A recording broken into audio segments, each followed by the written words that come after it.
신구약 중간사란 구약과 신약 사이의 수백 년간의 이 시간을 말합니다. 신약시대 독자들에게 신구약 중간사는 그들의 근현대사에 해당되는 시간이겠죠. 그러면서 경험하는 것은 한순간에 깨달음이 몰려오거나 그 속에서 폭풍 같은 감동에 휩싸이는 경험을 저는 참 많이 했습니다. 이 영광스러운 감동과 깨달음을 몇 마디 말로 표현하는 것이 불가능하겠지만 최대한 쉽고 명확하게 여러분들을 부활의 신앙으로 안내해 보도록 하겠습니다. 그리고 런던 내셔널 갤러리에 있는 까라바조의 이 그림의 감동도 함께 나누도록 하겠습니다. 예수님의 부활을 경험했던 사도들은 예수님을 가리켜 히브리어로는 메시아, 그리스어로는 그리스도라고 고백을 했습니다. 예수께서 이 세상에 오셨을 때 예수라는 인물에 대해서 사람들은 저마다 다른 생각을 하고 있었습니다. 이것을 잘 보여주는 장면이 바로 베드로가 예수님께 신앙을 고백했던 마태복음 16장입니다. 이 장면에는 중간사와 관련된 참 많은 내용이 들어 있습니다. 예수님과 베드로가 대화하는 곳은 빌립보 가이사랴입니다. 마태는 왜 이 장소까지 굳이 언급한 걸까요? 이 장소는 당시 유대 사회의 최북단 경계에 해당되는 곳이었고요. 분봉왕 헤롯 빌립이 통치하는 곳이었습니다. 우리로 따지면 압록강 같은 그런 지리적인 정서에 해당될 겁니다. 굳이 예수께서 왜 제자들을 데리고 이곳에 와서 그런 대화를 나눴을까요? 주전 200년까지 유대 사회를 놓고 프톨레마이오스와 셀레우코스가 5차례 전투를 했습니다. 그리고 주전 200년에 셀레우코스가 바로 이곳에서 승리하면서 유대 사회를 지배했습니다. 이것이 유대인들의 근현대사였으니까 신약시대의 독자들은 잘 알고 있었겠죠. 주전 200년까지 유대 사회는 친프톨레마이오스파와 친셀레우코스파 간의 내분이 있었고 결국 셀레우코스가 임명한 대제사장이 예루살렘 성전을 장악했던 겁니다. 하나님을 주인으로 고백하는 그 땅에서 권력을 놓고 벌어진 그런 역사였던 겁니다. 그리고 로마의 지배를 받으면서 로마는 이곳의 통치자로 분봉왕 헤롯을 임명합니다. 그리고 헤롯 빌립은 이 땅을 티베리우스 황제에게 바치는 땅이라는 의미로 가이사랴 빌립보라고 명칭을 바꾼 겁니다. 로마 황제를 주인이라고 선언한 흔적이죠. 왜 예수님은 이곳까지 제자들을 데리고 왔을까요? 예루살렘 성전에서 그리고 유대 사회에서 예수님을 하나님의 아들로 인정하는 사람이 없었던 그것을 말하고 있는 겁니다. 어떤 이는 예수님을 가리켜 선지자, 어떤 이는 세례 요한이라고 생각을 했습니다. 그때 베드로는 주는 그리스도시요 살아계신 하나님의 아들입니다 라고 고백합니다. 그렇게 고백했던 베드로였지만 예수께서 죽으시고 부활하실 것을 말씀하시자 예수님을 붙잡고 절대로 그러면 안 된다고 격렬하게 반대합니다. 그리고 예수님은 그렇게 주장하는 베드로를 가리켜서 사탄이라고 꾸짖으십니다. 베드로가 사탄이 아니라 예수님을 향해서 그렇게 생각하는 베드로의 생각을 사탄이라고 하신 거죠. 그렇다면 베드로가 생각한 그리스도는 어떤 의미였을지 궁금하지 않으십니까? 그리스도는 히브리어로는 메시아, 그리스어로는 그리스도입니다. 사전적인 의미로 기름 부음 받은 자라는 뜻입니다. 하나님의 일꾼이었던 왕, 제사장, 선지자를 세울 때 기름을 붓는 의식에서 비롯된 말입니다. 그런데 구약시대에 실제로 기름을 부었던 것이 아니라 상징적이고 관용적인 의미로 바뀌게 됩니다. 왜냐하면 왕, 제사장, 선지자 모두에게 기름을 붓지 않았기 때문입니다. 그러니까 메시아 하면 하나님의 일꾼이구나 하는 그런 정도로 유대인들은 인식을 했던 겁니다. 대표적으로 주전 539년에 바벨론의 유대 포로를 본국으로 돌려보냈던 페르시아의 고레스를 가리켜서 이사야서는 기름 부음 받은 자라고 말합니다. 그러니까 이 당시 유대인들의 맥락에서 고레스는 메시아가 되는 거예요. 실제로 기름 부음을 받지도 않았고 하나님의 도구로구나 하는 그런 정도의 의미였던 겁니다. 그렇지만 주전 200년이 지나고 셀레우코스 왕조가 유대 사회를 지배하면서 극심한 박해를 가합니다. 대제사장은 셀레우코스 왕조 권력의 꼭두각시가 되었고 예루살렘 성전은 더 이상 하나님의 임재를 상징하는 그런 처소가 아니라 권력자들의 탐욕의 거점이 되었던 겁니다. 이때부터 신약 시대까지 유대인들에게 영향을 주는 아주 중요한 사건 두 가지가 발생을 합니다. 하나는 마카비 전쟁이고 다른 하나는 유대 종교가 변질됐던 것에 개탄했던 무리들이 광야로 나간 사건이었습니다. 셀레우코스가 유대 사회를 지배하고 박해했을 때 마카비 가문이 전쟁을 일으켰고 주전 164년 12월에 예루살렘 성전을 탈환합니다. 그러나 마카비 가문은 성직 매매로 얼룩진 대제사장 제도를 바로 세운 것도 아니고 오히려 이 가문에서 대제사장직을 독점해버립니다. 그리고 주전 142년에 마카비 가문의 시몬은 유대 사회를 셀레우코스로부터 독립을 쟁취합니다. 유대인들은 대제사장과 성전이 훼손되었다는 것을 알았지만 주전 586년 이후로부터 단 한 번도 정치적인 독립을 얻지 못했기 때문에 이 시몬에게 열광합니다. 시몬이 예루살렘에 입성했을 때 유대인들은 종려나무 가지를 흔들면서 환호하죠. 굉장히 익숙한 장면입니다.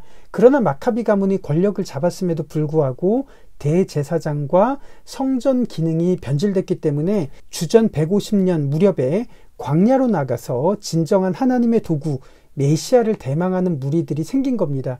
다윗의 자손으로서 하나님 나라를 세울 메시아 그리스도를 기다리는 이 움직임이 바로 유대 묵시 사상의 형성입니다. 이때로부터 메시아는 일반 명사가 아니고 누군가를 가리키는 고유 명사가 되는 겁니다. 그리고 주전 63년에 유대 사회는 잠깐 독립을 쟁취했지만 이마저도 로마 제국에게 빼앗기고 로마의 속주가 됩니다. 강력했던 셀레우코스를 무너뜨리고 독립을 쟁취했던 근현대사를 기억하는 유대인들에게 메시아란 다윗의 자손으로서 마카비 전쟁 때처럼 로마로부터 승리와 번영, 독립과 자유를 가져다주는 그런 하나님의 도구여야 했습니다. 그것이 유대인들에게는 하나님 나라라고 생각을 했던 겁니다. 예수께서 예루살렘에 입성하실 때 종려나무 가지를 흔들었던 유대인들의 마음을 엿볼 수가 있는 겁니다. 그런 까닭에 베드로는 예수께서 죽으신다는 것을 강력하게 반대했던 겁니다. 왜냐하면 예수께서 그리스도로 이 땅에 하나님의 나라를 세우시면 예수님 좌우 측근의 핵심 관계자가 될 수 있었기 때문입니다. 그러나 예수께서는 자신이 그리스도임을 다른 사람에게 알리지 말라고 했습니다. 왜 그럴까요? 예수님은 다른 의미의 그리스도가 되시려고 했던 겁니다. 예수님은 유대인들뿐 아니라 모든 사람들이 하나님의 백성이 되기를 원하셨습니다. 그러나 모든 사람들이 죄에 물들었기 때문에 하나님과의 관계가 단절됐습니다. 그런 까닭에 하나님이 그들 속에 임할 수 없었던 겁니다. 유대인들이 기대했던 그리스도의 의미 대신 예수님은 죄라는 막힌 담을 제거하고 하나님과의 관계를 회복하는 그런 역할을 담당하는 도구로서의 그리스도가 되시려고 했던 겁니다. 어떻게 하셨을까요? 성전은 하나님이 계시는 상징입니다. 이방인들의 신전처럼 말이죠. 2세기 동안 대제사장 예루살렘 성전의 의미는 변질됐습니다. 그래서 주전 150년 무렵에 이 성전 대신 진짜 하나님과의 만남을 대망해서 광야로 나갔던 무리들이 있었습니다. 그렇다면 그리스도는 예루살렘 성전이 아니라 다른 방법으로 하나님과의 관계를 회복시켜야 했습니다. 그래서 예수님은 예루살렘 성전이 종교 지도자들의 탐욕의 도구가 된 현실을 책망하셨고 그 성전이 무너져야 된다고 말씀을 하셨던 겁니다. 그렇지만 유대 사회의 GDP의 80%라는 어마어마한 경제를 차지하는 예루살렘 성전의 실권을 가졌던 종교 지도자들은 성전이 무너져야 한다고 말하는 예수를 죽여야 된다고 생각을 했습니다. 그리고 많은 유대인들이 예수를 추종하고 있었습니다. 만일 예수가 로마와 전쟁을 벌인다면 이 종교 지도자들에게는 재앙과 같을 겁니다. 왜냐하면 로마로부터 얻은 권력이기 때문에 유대인들이 독립을 하게 된다면 이 종교 지도자들은 그들의 모든 기득권을 잃어버릴 거기 때문에 그렇습니다. 그래서 이 종교 지도자들은 예수를 죽여야 했던 겁니다. 그러나 예수를 돌로 쳐서 죽였다가는 예수를 자칫 순교자로 만들 수 있었고 예수에게 열광하던 유대인들로부터 강력한 반발을 경험할 수도 있었습니다. 그래서 대제사장은 더러운 거래를 성사시킵니다. 주전 55년부터 로마로부터 유대 사회의 속주를 관할했던 사네드린 공회는 유대인들의 자치기구였습니다. 반란자들에 대해서는 로마 정부가 직접 처형했지만 사회적인 범죄나 종교적인 범죄는 직접 처형할 수 있는 권한을 준 겁니다.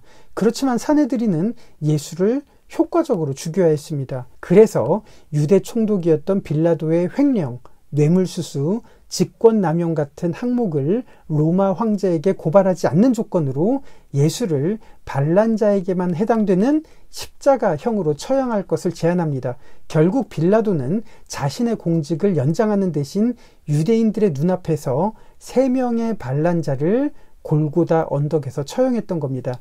예수를 그리스도로 기대했던 유대인들의 바람과 달리 예수는 너무 무기력하게 십자가에서 죽었습니다. 십자가의 죽음은 신구약 중간기를 거치면서 놀라운 의미를 가집니다.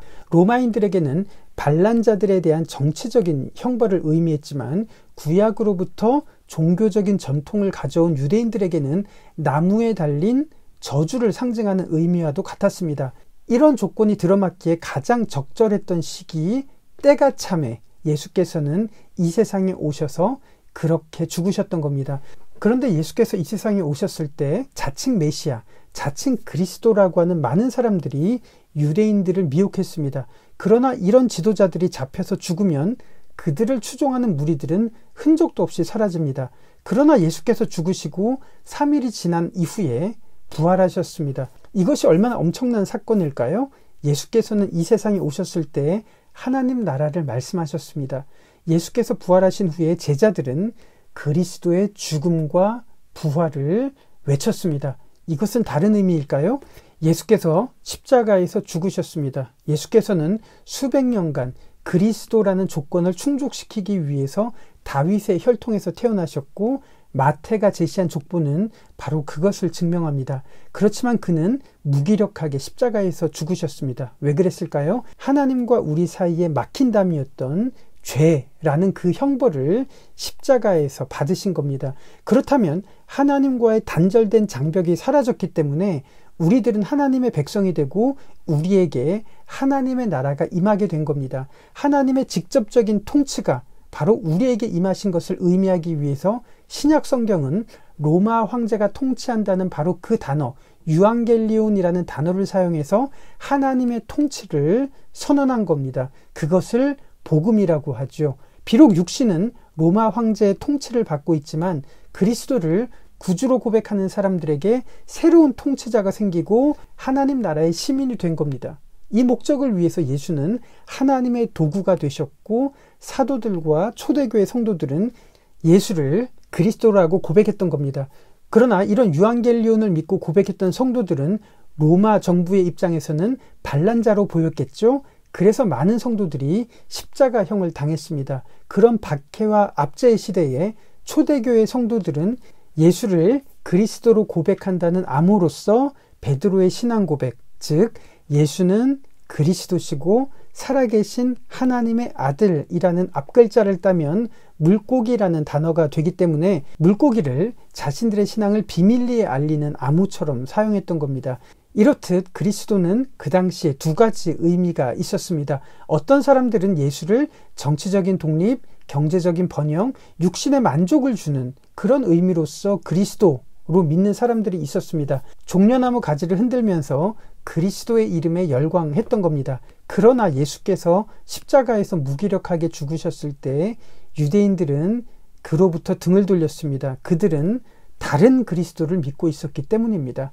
그래서 예수께서도 그리스도가 여기 있다 저기 있다고 해도 믿지 말라고 경고하셨던 겁니다. 오늘날에도 그리스도를 외치는 사람들이 참 많이 있습니다. 그러나 간증이나 설교를 들어보면 마치 그 옛날 종려나무 가지를 흔들면서 대망했던 그런 의미의 그리스도는 아닌지 고민해 보게 됩니다. 부활의 예수를 만났던 바울은 이렇게 고백합니다. 그러므로 우리가 이제부터는 어떤 사람도 육신을 따라 알지 아니하노라. 비록 우리가 그리스도도 육신을 따라 알았으나, 여기에 보시면 그리스도의 두 가지 의미가 있다는 말이겠죠.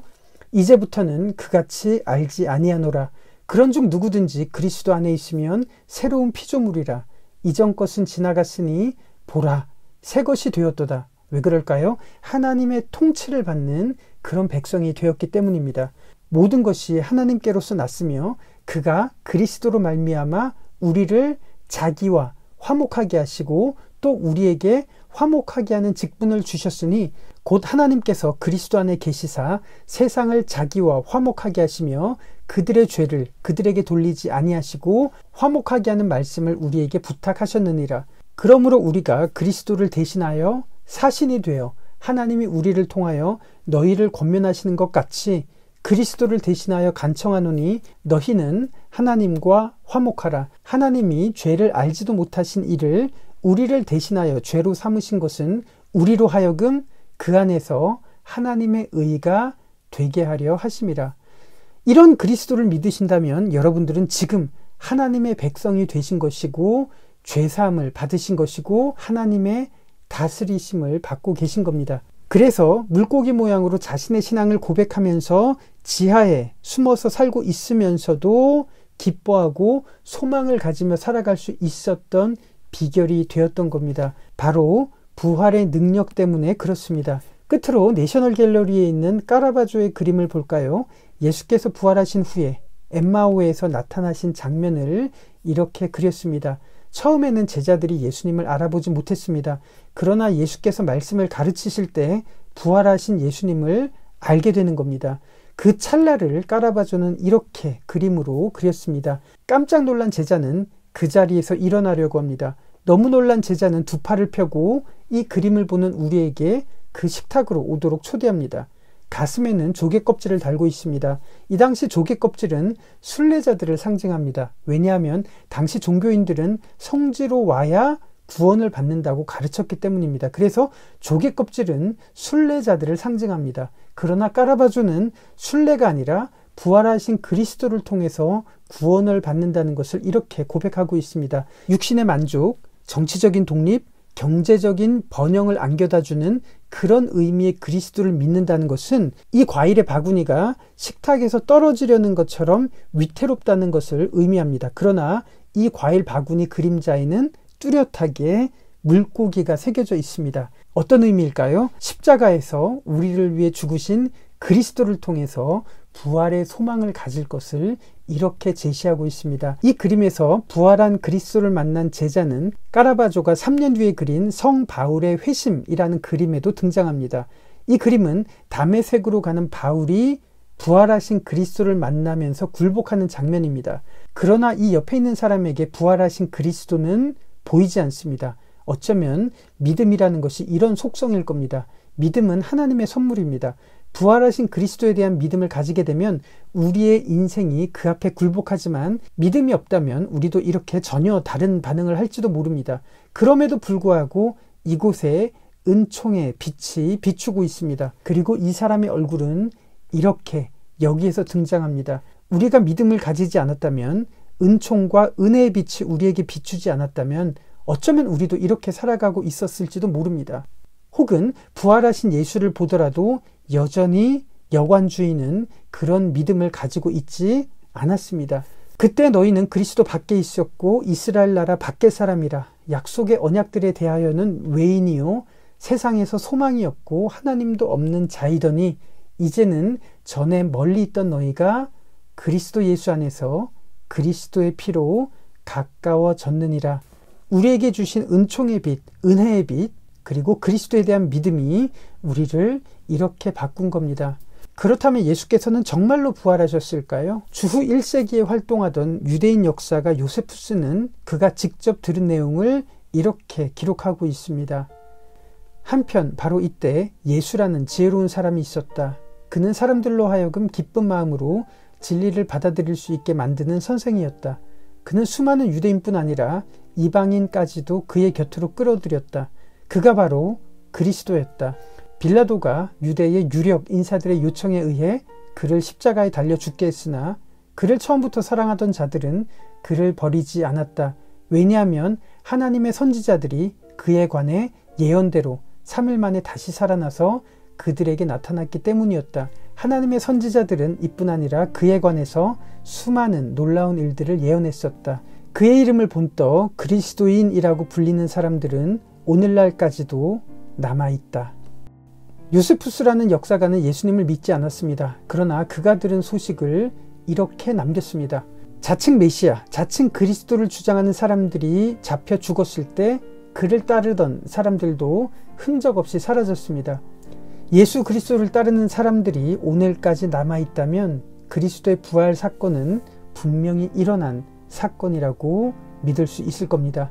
부활하신 그리스도를 믿으신다면 여러분들의 삶에 지금 하나님의 통치가 있음을 믿습니다. 하나님 나라의 시민권을 가지고 계시고 부활의 능력을 갖고 계시기 때문에 부디 당당하고 담대하게 살아가시기를 주님의 이름으로 축복합니다. 하나님의 평화를 샬롬이라고 하죠. 오늘 이 인사로 부활에 대한 나눔을 마치도록 하겠습니다. 샬롬.